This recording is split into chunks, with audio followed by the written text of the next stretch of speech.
Hello everyone, my name is Noah and welcome to this STET Studio video. Today we are going to be doing a setup and a little bit of a filling out of my Q1 review for my bullet journal. I've been doing weekly and monthly reviews, but I decided that since I've been trying to be more intentional and more perhaps effective with my bullet journal, that I wanted to do a little more in terms of my quarterly review than I have done in the past. So this is the bullet journal I'm using this year. It's a faux leather cover. It is I think A5? B5, I think? I don't know. Some size. I'll put it here. Bullet journal from Archer & Olive. It's got the white dot grid pages and all of that. But before we get started, I wanted to show you how I started doing weekly and monthly reviews. So this is from last year. This is the bullet journal I used in 2023. You can see my weekly and monthly reviews here. It's pretty much the same as it is now. I would have a spot for each week and then a spot for the month overall. And then this was my first quarterly review. It was basically just a spot for journaling, and it was useful, but I feel like I want to sort of maybe up my game a little bit, be a little more interrogative, if that's a word, of myself and my practices. So in this quarter last year, I said I started this quarter a lot like most people start a new year, full of goals, plans, resolutions, what have you. Hello, Ravioli, are you here to help? And that's not a bad thing inherently.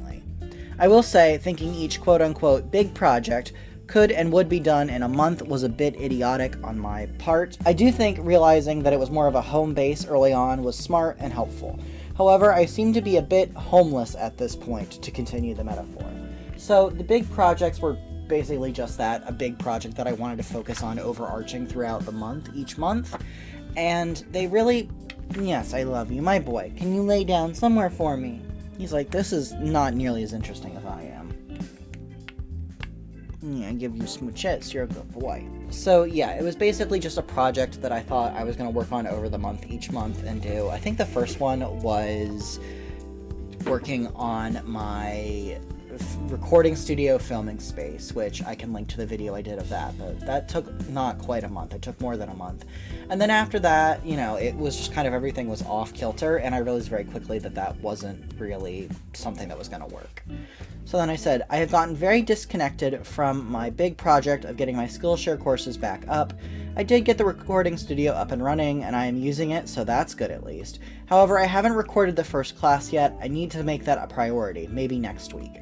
And I actually did record the class that I'm talking about here, but I never finished editing it and uploading it. I've kind of moved away from the idea that Skillshare might be a big part of my business, where I can, you know, put classes on there and have them make royalties that would help my business. But yeah, that's just kind of not in the cards for me right now, but it was something I was very focused on last year. And then I've been better about promoting my houses, and I am already seeing growth and progress. By that I mean my custom house paint. I need to create a similar schedule for the postcards if I want them to be successful.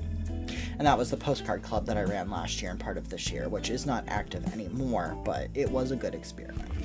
And then there was at least 1 month where I didn't. Let's see here, June. Yeah, I didn't actually fill this in at all. So this was my second quarter in review and I never used it. But I think all of the other quarters in 2023 I did use it, and I did a sort of year-end review as well. But that's not what we're talking about in this video. I have already set up my quarterly review here. Let's see. Here we go. And here we are. We're at the end of March, and I do need to add in a continuation of my books read spread because there was only 4 on the initial spread if you watched that monthly setup video, which again I can link to. I am on my 4th book for the month. I am in a bit of a reading slump right now, but I will be obviously reading more than 4 books.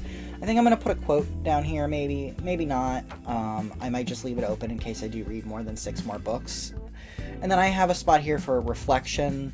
This is just for all of the months so far, just general brainstorming journaling that I'll be doing.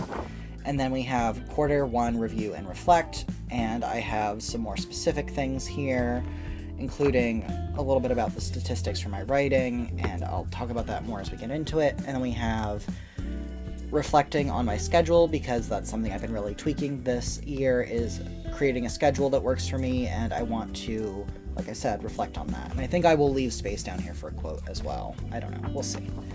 And then we have Q2 goals, and that's it. So this will be maybe a bit of a short video. I don't know. I am planning on setting up these spreads and then filling them out with you, and it'll be a time lapse and we can talk through it. But yeah, that's what we're going to get started on. As always, any and all references to quotes, fonts, all of that will be linked in my Pinterest, which I will have linked below, and any and all tools that I can find links for will also be linked below. And yeah, I think that's everything, and I'm going to get started. So like I said, I started with a spread that would allow me to keep track of more books for the month, and I think that, honestly, now looking back, 6 will be plenty. I don't think I'm going to read more than maybe 6 or 7 books this month, because I have a lot of books started, but not a lot of books finished, so I need to work on finishing the ones I've started. But yes, I kept this in the same style as March to make things cohesive, which, if you don't know, was based on the book Queer Heroes of Myth and Legend. I'll link to that video up above somewhere, and you can watch that. But basically, I put in more of the same type of boxes that would hold a picture of the cover in the smaller rectangle, and then the bigger rectangle would be where I write in my little bit of a review, as well as my CAWPILE rating, and I would include my star rating, as well as any other bits and pieces I felt necessary. So I just added that in with the ruler and the autographic liner, and then I went in with my sans serif alphabet stamps to put in continued. And I didn't add page numbers in as I was doing this, but I did add them in later, and this is the first instance of threading I've ever used, which is where you write down by the page number the previous and or next instance you can find this same sort of spread. So for example, I put that this is page 47 of the bullet journal. I can't believe I'm already 50 pages into this. And then I put the 45 next to it so that you knew you could flip back to page 45 to find the rest of the books I read in this month. I also colored the title for this spread as I did all the other ones. You see me checking to see what colors I'm using in this spread to try and keep things cohesive. And since I hadn't used my goldeny yellow yet for a title, I decided that's what I would use.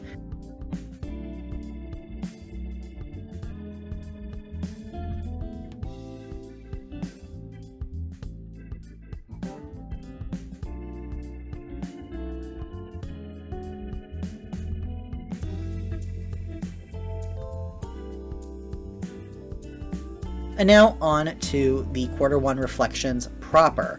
This is going to be the reflection page. Like I said, it's all about journaling. It's all about me just thinking about Q1. And the font that I am using is the font I used for the setup. It is a typewriter type font, and you can, like I said, find the link to it in my Pinterest, which is linked down below. I have a board specifically for my 2024 bullet journal. And I will say, the longer I use this font, the better I get at it. The quicker I get, the less effort it takes, which is nice because I find that putting in my titles a lot of the times is the part of the bullet journal that takes the longest, because I always try and kind of correlate the font for the title with the font on the cover of the book for the months, because if you don't know, this book is themed every month to one of the books I read in the previous month. So yeah, it was nice to go back to something I was familiar with that didn't take quite as long, and I did just fill it in with another one of my autographic liners that had a thicker point. I believe it was the 10 size. I really thought that having a place just to kind of dump my thoughts when I was journaling would be a good idea. I wanted something that would be a good starting place. I didn't want to just move into planning for the next quarter without thinking about the past quarter, because I feel like that's a good way to just repeat mistakes without learning from them. And I also included the word journaling underneath with my stamps, and I did use a gray stamp pad because that's the color I've used in all the other like setup type pages that don't really associate with a specific month. And then I added in my highlighting lines with my mild liner on every other line, which is something I've just kind of been doing this year and last year. And this was the color I associated with Q1, so I used this color again. It's nothing more than aesthetic. I mean, in some places I do use it, like in my Rolling Weekly, it helps me make sense of where things are, but for things like this, it just brings a little bit of color to the page without really having anything get in the way. You just need to be mindful of using a lighter color. And then I decided to add a quote at the bottom of this page because I really didn't know what I was going to journal about for that much space. So I decided on a Toni Morrison quote, and as you can see, I'm stamping in her name. And I kind of went backwards to make sure it would fit on the page because that is one of my pet peeves where I stamp things thinking I'll have enough room and then things get crushed together or I make a mistake or, something like that. So I do sometimes tend to do it backwards just to make sure I have enough room if it's going to be aligned to the right side of the page. And the quote itself is, "Books are a form of political action. Books are knowledge. Books are reflection. Books change your mind." And of course, I picked this quote because it talks about reflection, and that's what I'm doing on this page, but also because it really resonated with me and what I look for in the books I read. I want books to challenge me. I want books that will take me to another world and help me understand different types of lives. So it just made sense with the theme of the journal overall and the theme of that specific spread. And then this next page is the quarter one reviewing and reflecting page. And you can see I'm adding in a title in the same font that says quarter one. And then I go into reflecting about my business, Stet Studio specifically. And then underneath that, there's a little bit of reflection on the books I read. Since this journal is not only my bullet journal, my general everyday journal, but also my reading journal, I wanted to have a little bit of that because that is something that I didn't keep up with last year when I was keeping a separate bullet journal. And it was really hard to go back through then towards the end and come up with any sort of meaningful statistics. So I decided doing quarterly statistic sort of, not dumps, not like brain dumps, more like analysis, like a mini analysis would be helpful. And I did fill in the title the same way I did, the same way I'll do for all of them when I write in the title in a larger font like this, just with the larger Autographic liner. I've said it before and I'll say it again, I love these pens and I love them because they are waterproof I think they're India ink. I know they're waterproof once they dry, but also because they are ballpoint, which is important to me because I am really heavy-handed despite my best efforts not to be.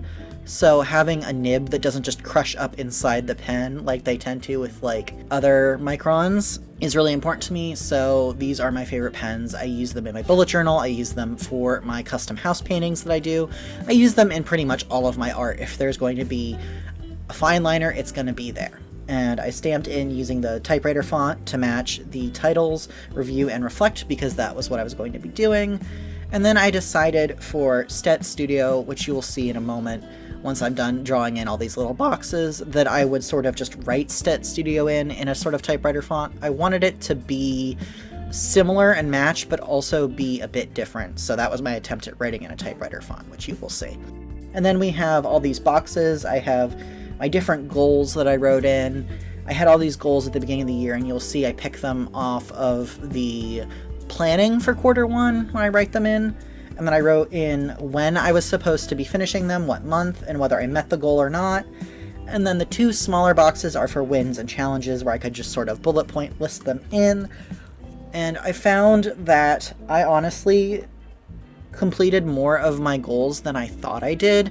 I didn't complete all of them, maybe 2/3 of them, I don't know, I'd have to count, but I did complete more than I thought I had. I've been really struggling lately with feeling like I'm overwhelmed and sort of not able to complete everything I need to complete. To sort of separate the sub-points between each major goal area, I added in more of that pink highlighter, and I also used it to highlight the tops, just for some fun colors.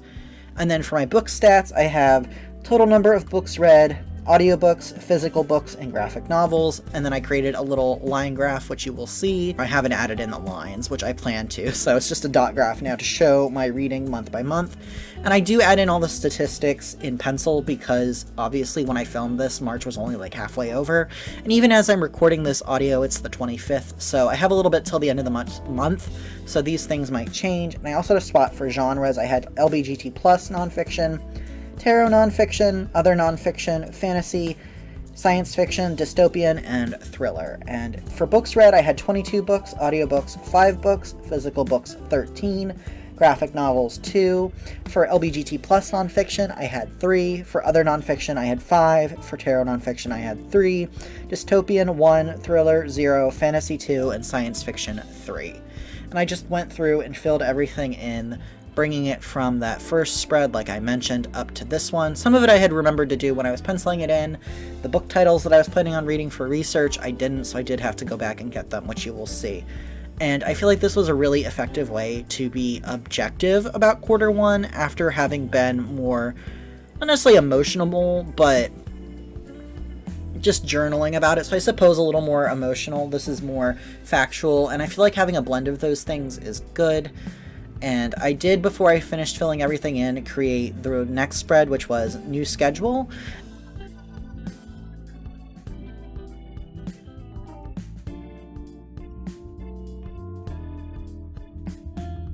This is not the new schedule that I'm hoping to come up with, but the new schedule that I started using in January.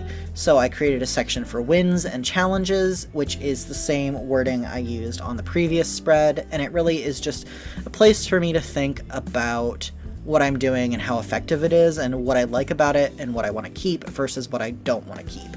And if you're curious, if you're interested in what's been inspiring all of this more intentional bullet journaling, intentional day planning, I guess is a good way to put it. I've really been enjoying Jashi Koren's videos lately, and I know I've mentioned her a lot this year. I've been learning a lot from how she uses her bullet journal. She also runs a small business, which in her case is her YouTube channel and her other content that she puts out. But I've found it really applicable for a lot of my own work in my small business, and I just realized I spelled challenges wrong, but that's fine. We know what it means.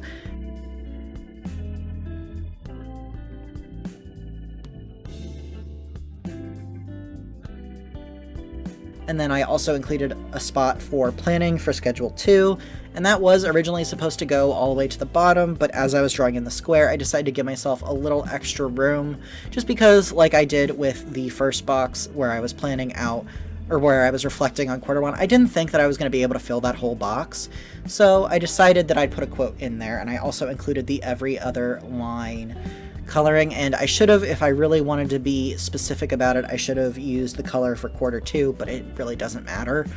I'm not too fussed about it. This second quote at the bottom is a bit smaller than the first one, I would say. It's shorter in length, and it is an Oscar Wilde quote. You'll see in a minute, once I'm done erasing everything, I start putting in the stamps for his name, because I use the stamps for the name as well. I really like doing that. I feel like it's a fun way to differentiate between the words of the quote and the person who it's attributed to. The books that the world calls immoral are books that show the world its own shame. And I found that really poignant and resonant, given the books bans that we've been seeing both in the past and in recent months and years, because a lot of it really is books that show a history that certain people don't want to acknowledge has happened, or they don't want students to learn about, and it really is frustrating to see these sort of mistakes being repeated, even if they are intentional and not mistakes. It feels like a mistake to me to let these things happen.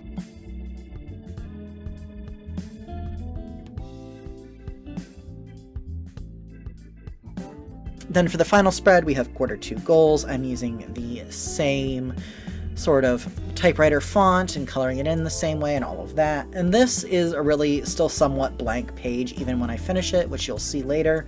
And that's just because quarter two hasn't started yet, quarter one hasn't even finished yet. So a lot of things, even with the journaling I'll be doing for quarter one, I won't fill in all the way in this, just because quarter one hasn't finished and I want the rest of this month to complete itself before I start filling everything in all the way. So I do get the base in and start, creating conclusions from my thoughts and making some tentative plans, but I am aware that this is a little bit ahead of the game for the video for all of y'all, so please be understanding when I don't fill everything in completely. And yeah, I feel like I've talked a lot about this before we've even finished the title for the quarter two goals.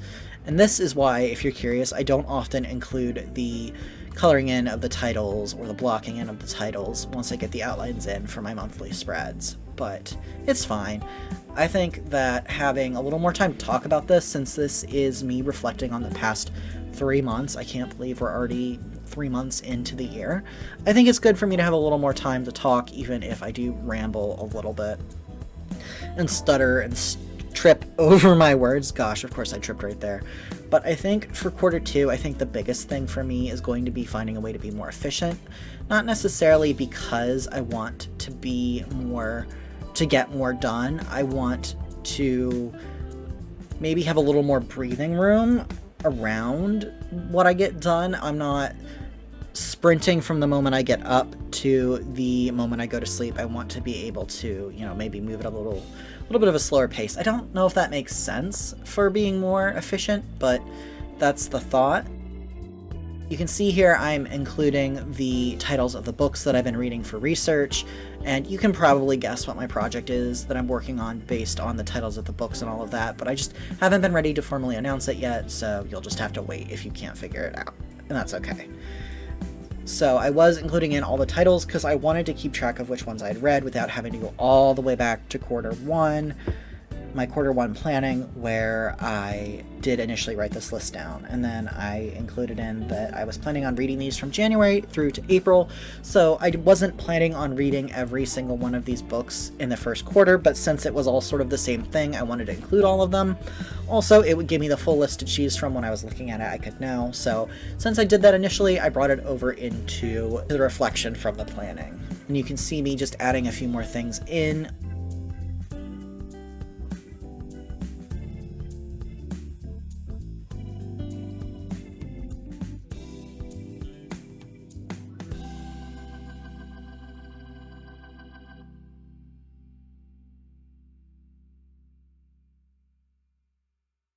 And then I started working on the wins. Like a lot of people, I tend to focus on the bad things or the frustrating things that happen. So flipping back through the previous months and looking at what was going on week to week in my thoughts was also really helpful for this.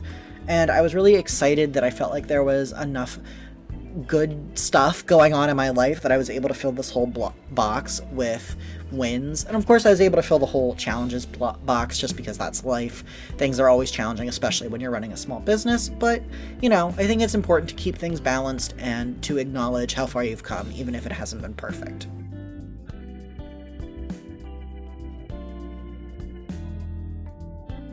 And if you're curious, this is the fountain pen that I use regularly.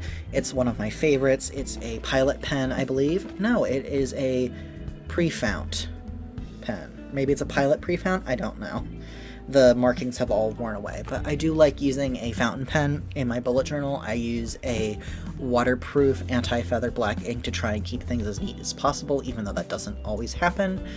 And you can see me now counting up all the books for my statistics just to make sure that I knew how many books I had read. And I thought that was interesting that I have read 22 books already this year. That's a lot of books in just 3 months. Granted, one of them I DNF'd, the Tarot, I think it's the Key of Tarot or something like that. It is The Tarot, A Key to the Wisdom of the Ages by Paul Foster Case, and that is a book from the 40s, so it is a bit older. It was very, very focused on the Kabbalah and the sort of Western mystic occult connection to the tarot, which is an important part of tarot's history because that is a lot of what brought it into modern times, from my understanding, brought it from the ancients to the moderns, to modern times, but it wasn't focusing on what I needed to be learning and what I felt like I needed to know, so I just decided to DNF it. And I'm starting to work on the next spread, which is my new schedule. I'm writing in my wins, which were writing more, making progress on novel, keeping up my blog and newsletters. Reels are less overwhelming, able to dedicate time to research, less decision paralysis. It's easier to know what to do next. And then for the challenges I have, doesn't feel like enough time for admin or art. And that really ended up just being the only challenge I wrote down, but it is a very large challenge. It is one that has been really, really challenging, I suppose. It's something that has been very concerning to me. I feel like I don't spend enough time doing certain tasks and they just end up piling up, but at the same time, I'm not sure where to get more time from in my day, hence the wanting to be more efficient.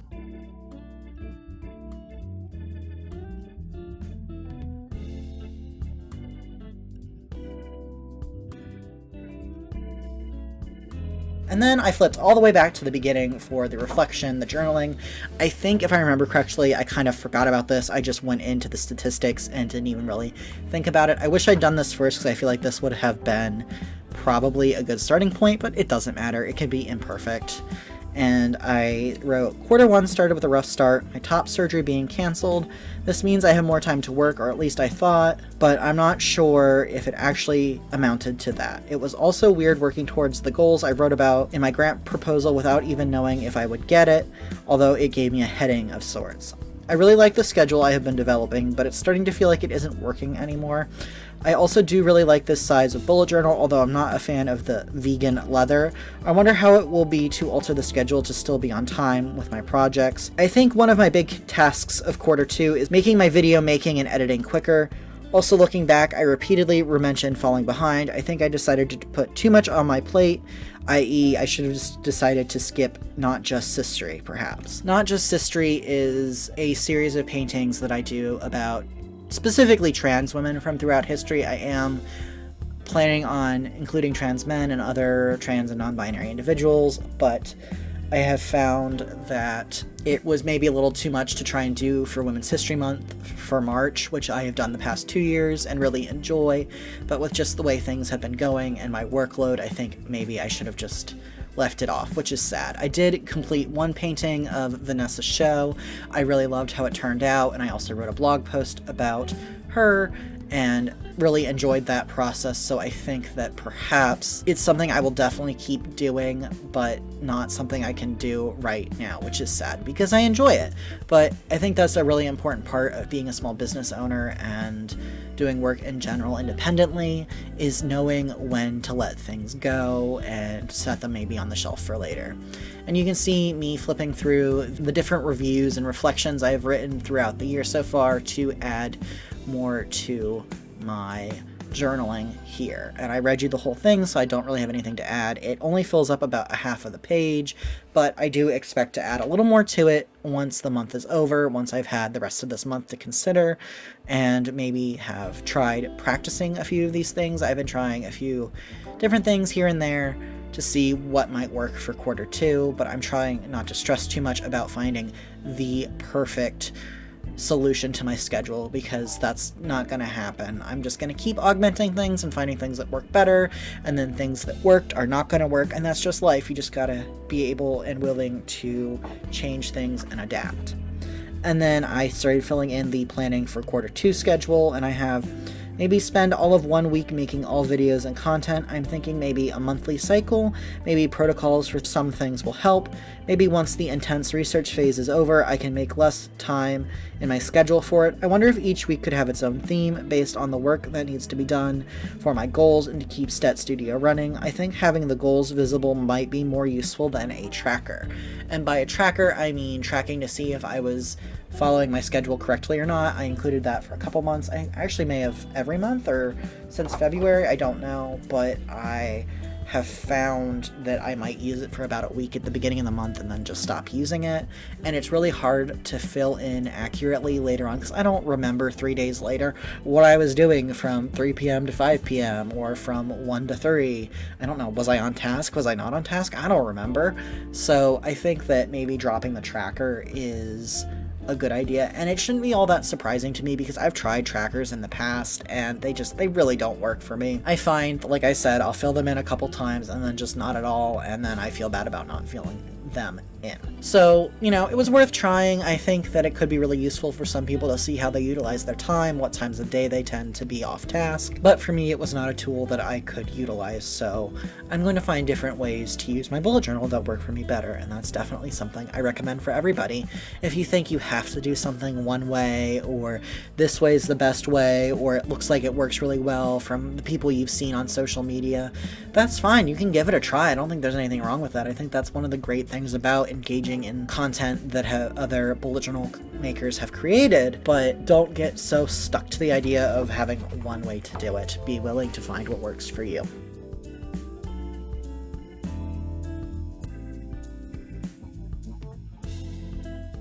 And then finally, we are on to quarter 2 goals, and I included a section for completing my research, and you can see I put in 3 little boxes for the 3 books I will have left to read during April.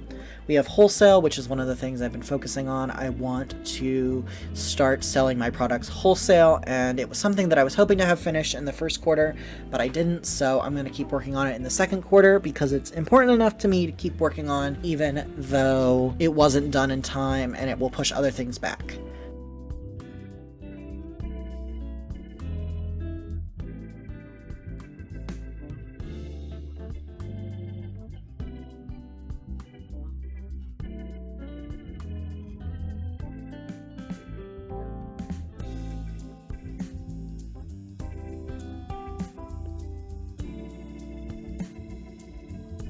So here we have the flip through, we have the books read spread, my reflection journaling page, and I really feel like these two both turned out fine. This is all very utilitarian, it's not very decorated, there are a few quotes here and there, but it really was just what it needed to be for me. We have my quarter 1 review and reflect and my page for planning my new schedule. You can see if you look to the bottom, the page numbers, I do see that I forgot to include them on the new schedule page as well as quarter 2 goals, so maybe that wasn't the best moment to explain it, but yes, that's everything. Be sure to like the video if you like it, dislike the video if you disliked it, although if you disliked it, why are you here? Go touch some grass, go hug a loved one, go do something fun.